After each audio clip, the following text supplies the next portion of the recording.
He looks like a California surfer, but Jason Derrick Brown is one of the FBI's most wanted fugitives, accused of being a master manipulator. I flew to Arizona to get the latest on the search for the Mormon missionary accused of ambushing a security guard in an execution-style murder. You're looking into the eyes of a ghost, a man who disappeared 12 years ago, a man the FBI is desperate to find. By now, he could look like this, or this, or this. But there is no disguise for evil. The crime he's accused of committing is a savage one. The armored car guy is here. The guy has been shot at least 6 times. On November 29th, 2004, Robert Keith Palomares was cut down in front of this movie theatre in Phoenix, Arizona. 5 shots to the head. The killer wanted money.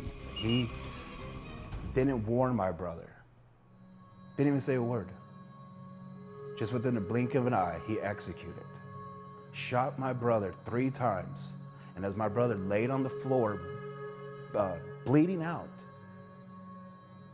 the guy still shot him more times. Who does that? Oh man, we gotta get an ambulance here. He's dying. Robert was the bag man in an armoured car team.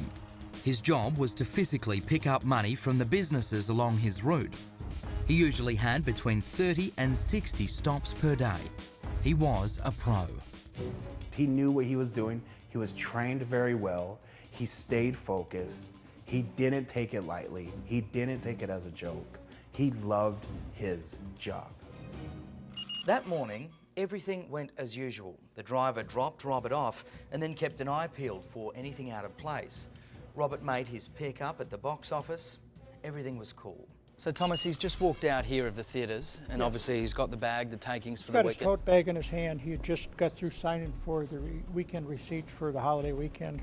And as he was walking towards this area, about right here, is when a person came around from that corner over there. Literally just come out the corner Came out here. of the corner and was aiming a weapon right at him and fired 6 shots.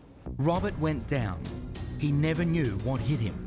The bold killer fled on a bike he'd stashed in an alley next to the theatre. Robert lay where he fell, dead.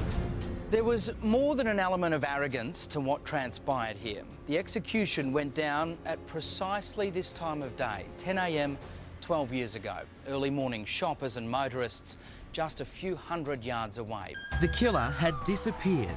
An urgent citywide search was launched in the air and on the ground. Back at the scene, cops noted the particular brutality of an attack that only netted around $50,000. This was an execution. This was definitely an ambush execution. There was no doubt in our minds at that point that this was something other than just a typical robbery, if there is one. It's such a disturbing image to see your brother on that table.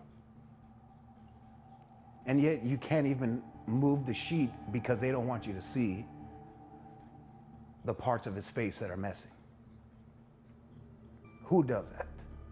The first step to answering that question, find the bike. This crime was committed in an area that doesn't see many crimes such as this, so the people who live in the community were reporting on multiple people on a bicycle. Cops find the bike quickly, dumped in a bush not far from the crime scene.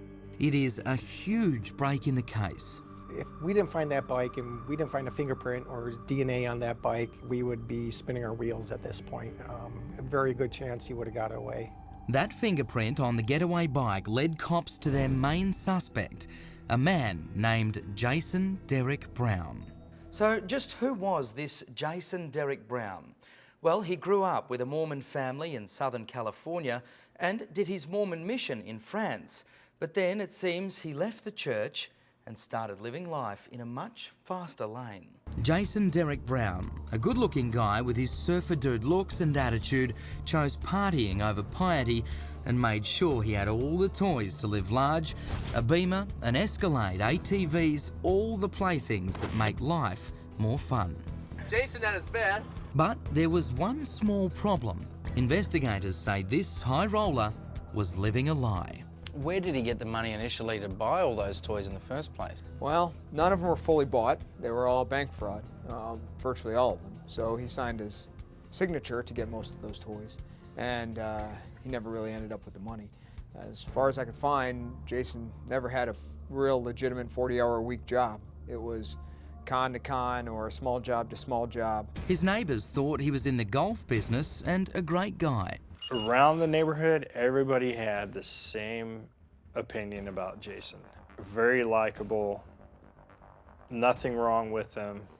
You know, everybody knew his job and what it related to, and it seemed very plausible. So everybody looked at it as, hey, there's nothing wrong with this guy. Charisma's one thing, Lance. He obviously had that in spades, but you're painting the picture to me of someone who was more devious than that. People don't graduate from bank fraud to assassinating an armored car guard. I mean, that's almost unheard of. So what in the world could take a man from petty cons to murder in the first degree? Agent Leasing has a simple explanation: pressure and selfish greed. He was sick of couch surfing, living from, couch to couch, friend to friend, not having a firm place. He was obviously frustrated with creditors. They were looking for his toys, his Jeep, his Escalade, his motorcycle, his ATVs, his jet skis. I mean, they wanted it all. And he was sick of dodging it. So, according to Leasing, Jason Brown set out to fix his problems with a .40 caliber adjustment. His plan focused on this movie theatre, an armoured car, and Thanksgiving weekend. He did research on that weekend. He did research about what movie theaters do take in, and he was telling others that he thought that would be a great time. That's when the armored cars are going to have a lot of money. So there was some chatter in the lead up that you guys were able to detect. He spoke to other people about wanting to commit a crime like this. He brought it up to friends. He brought it up in a way that a lot of the friends thought he was joking. Chalked it up to Jason's drunk and just talking. Jason would say something to the effect of, hey, have you ever thought of robbing an armored car? Coming up, the technology that may put a brand new face on Jason Derrick Brown and help cops finally catch an accused killer. Also coming up, devoted fans. Countless New York Times bestsellers. Crime writer Patricia Cornwell has made murder and mystery her business. And now she's giving us an exclusive look inside her world. I always say I may have created my characters, but they've also created me.